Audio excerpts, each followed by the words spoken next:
What's up, guys? Welcome back to the channel. Today I will be going over how to push up, right?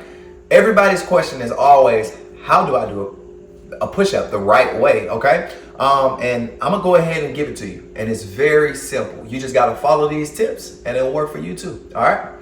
So when starting a push up, remember, when your palms are on the ground, make sure your fingers are open, right? We're gonna open our fingers as if we're grabbing the ground, all right? So you're gonna keep your palms open and remember not to flare those elbows out this way when going down. You really want to turn your elbows towards your rib cage and tuck, right? Drop the knees, cross the foot, push. Elbows to ribs, all right?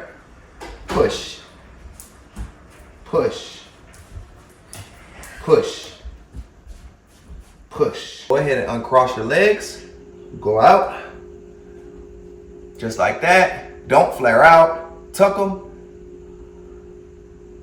That's one, that's two, that's three, 4, and 5. All right, and those are the tips I had for you. I hope you guys enjoy. Make sure to like, comment, subscribe, and turn on that notification bell so that way you stay informed with everything I have coming your way. And remember to always work out your rage. Let's go.